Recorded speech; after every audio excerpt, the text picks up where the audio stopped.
মুখ্যমন্ত্ৰী ডক্টৰ হিমন্ত বিশ্ব শৰ্মাৰ বাবে সন্মানৰ প্ৰশ্ন জড়িত হৈ থকা গুৱাহাটী লোকসভা সমষ্টিৰ প্ৰাৰ্থী বিজুলী কলিতা মেধিৰ আচৰণত বিক্ষুব্ধ হৈ পৰিছে শিকাৰহাটীৰ গঞা। বিজেপি প্ৰাৰ্থী বিজুলী কলিতা মেধিয়ে পশ্চিম গুৱাহাটীৰ শিকাৰহাটী সত্ৰত লগালে অথন্তৰ। সত্ৰ পৰিচালনা সমিতি কিংবা সত্ৰাধিকাৰৰ অজ্ঞাতে শিকাৰহাটী সত্ৰ চৌহদত অনুষ্ঠিত হৈছিল বিজুলী কলিতা মেধিৰ এখন নিৰ্বাচনী সভা। নগণ্য সংখ্যক পুৰুষ মহিলা উপস্থিত থকা নিৰ্বাচনী সভাত বিজুলী কলিতা মেধিয়ে কেইবাখনো বাহনসহ শিকাৰহাটী সত্ৰ চৌহদত প্ৰৱেশ কৰে। সত্ৰ চৌহদত সাধাৰণতে যান বাহনৰ প্ৰৱেশ নিষিদ্ধ। তৎসত্ত্বেও বিজেপি প্ৰাৰ্থী বিজুলী কলিতা মেধিয়ে শিকাৰহাটী সত্ৰ চৌহদত বাহনসহ প্ৰৱেশ কৰাত বিৰূপ প্ৰতিক্ৰিয়াৰ সৃষ্টি হৈছে। ধন্যবাদ। তাৰমানে সত্ৰৰ চৌহদত যে গাড়ী সোমাইছে তেখেতে সত্ৰৰ বিষয়ে অভিজ্ঞ নহয়।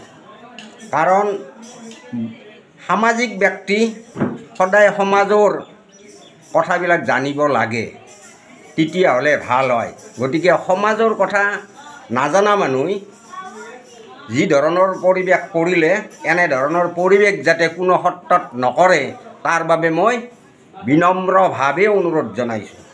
গতিকে এইখিনিয়ে মই তিনিদিনীয়া কাৰ্যসূচীত গাড়ী সোমাব পাৰে, কিন্তু আজি তেওঁলোকে আমাৰ কোনো পাৰ্মিশ্যনে নিবিচাৰিলে বা আমাক কোনো নুসুধিলে গাড়ী ফটাফট সুমুৱাই দিলে।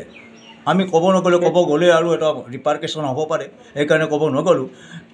এই ক্ষেত্ৰত মই কৈছোঁ যে আমাৰ ৰমেন কলিতা ডাঙৰীয়াৰ লগত যিখিনি আহে ওপৰৰ পৰা মানুহ, তেওঁ কোনোদিনে কোনো কালে তাৰমানে ভিতৰত মানে গাড়ী সোমোৱা নাই। মানে তেওঁলোকে আমাৰ এই প্ৰথম সোমাইছে, তেওঁলোকে নাজানে, আমাৰ ৰীতি নীতিৰ কথাটো নাজানে।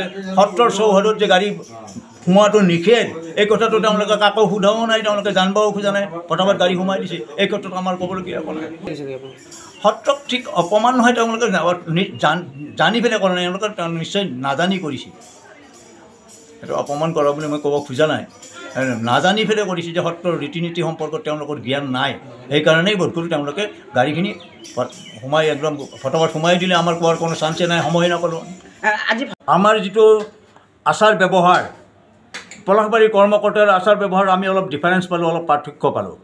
আৰু তেওঁলোকে এই মিটিংখন পৰিচালনা কৰাৰ ক্ষেত্ৰত আমাৰ পৰা কোনো পৰামৰ্শ বিচৰা নাই বা আমাক একো সোধাও নাই। তেওঁলোকে নিজাববীয়াকৈ মিটিংখন পৰিচালনা কৰিলে।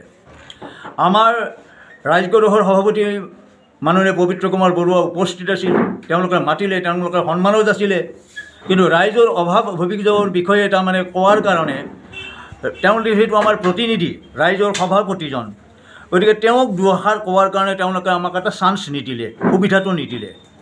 যদিও মিত্ৰজোঁটত আছোঁ, আমিও মিত্ৰজোঁটত আছোঁ, আমাৰ লগত মানে কোনো ধৰণৰ এই সম্পৰ্কত আলোচনা নোহোৱাকৈ তেওঁলোকে মিটিংখন পৰিচালনা কৰিলে। আৰু মিটিঙত অন্ততঃ আমাকো কোৱাৰ, ৰাইজ আমাৰ শিকাৰহাটী গাঁৱৰ বিষয়ে কোৱাৰ বা শিকাৰহাটী গাঁওখনৰ অভাৱ অভিযোগৰ বিষয়ে কোৱাৰ আমাৰো এটা মন আছিল, যিহেতু কেণ্ডিডেটজন নতুন। কিন্তু আমাকো কোৱাৰ সুবিধাটো আমাকতো দূৰৰে কথা, আমাৰ সভাপতি স্বয়ং সভাপতিকো তেওঁলোকে তাৰমানে কোৱাৰ কোনো সুবিধা প্ৰদান নকৰে। এই ক্ষেত্ৰত আমি তেওঁক বেয়া পাইছোঁ। তেওঁলোকক কৈছোঁ কথাখিনি, তেওঁলোকক কৈছোঁ আপোনালোকে অন্ততঃ আমাৰ ৰাজগড়ৰ সভাপতিজনক গাঁওখনৰ বিষয়ে দুআষাৰ কথা কোৱাৰ এটা সুবিধা দিব লাগিছিল। সেইটো আপোনালোকৰ ভুল হৈছে। আমিও তেওঁলোকৰ আগতে এইখিনি কথা কৈছোঁ। যিটো ক্ষেত্ৰত এই ক্ষেত্ৰত বিজুলী কুমাৰ মেধি, মই আগতে ক'লোঁ, আমি বিজয় চক্ৰৱৰ্তীক ইয়াৰ পৰা বাছি পঠালোঁ, কুহিন ওজাক বাছি পঠালোঁ, বিজেপিৰে প্ৰাৰ্থী আছিল। তেওঁলোকে আমাৰ ৰাজগড় তাতে পদধূলি দিয়াৰ কাৰণে সময় নহ'ল 5 বছৰে। অনুদান দিয়াটো দূৰৰ কথা, আমাৰ ইয়াতে পদাৰ্পণ কৰাৰ তেওঁলোকৰ সময় নহ'ল। আৰু এতিয়া এই বিজুলী বাইদেউ জিতাৰ পিছত জিতাৰ সম্ভাৱনা আছে, জিতাৰ সম্ভাৱনা এইকাৰণে আছে, দল প্ৰাৰ্থী হিচাপে নহয়, যিটো সেইটো দলীয় যিটো স্থিতি, গুৱাহাটী যিটো দলীয় স্থিতি, সেই সম্পৰ্কে জিতাৰ স্থিতি আছে। কিন্তু তেওঁ জিতাৰ পিছত ইয়াতে যে আহিব আমি আশা কৰা নাই। সেইখিনি আপুনি কোন আশাৰ কথা? কেণ্ডিডেট নিশ্চয় ভোটৰ আশাতে আহিছে, তেওঁ নিশ্চয় ভোট বিচাৰিয়ে আহিছে। যিহেতু তেওঁ কেণ্ডিডেট, লোকসভাৰ কেণ্ডিডেট, তেওঁ নিশ্চয় ভোটৰ আশাতে, নহ'লেতো অন্য দিনাতো নাহে, অইন সময়ততো অহা নাই। আজি যিহেতু ইলেকশ্যনৰ সময়ত আহিছে, নিশ্চয় তেওঁ ভোট বিচাৰিয়ে আহিছে। নিউজ ডেস্ক ৰিপৰ্ট, দ্য নিউজিলেণ্ডছ। দ্য নিউজিলেণ্ডছ, অবিৰত তথ্যানুসন্ধান, আপোনাৰ সেৱাত খবৰ সন্ধান। The New Zealand.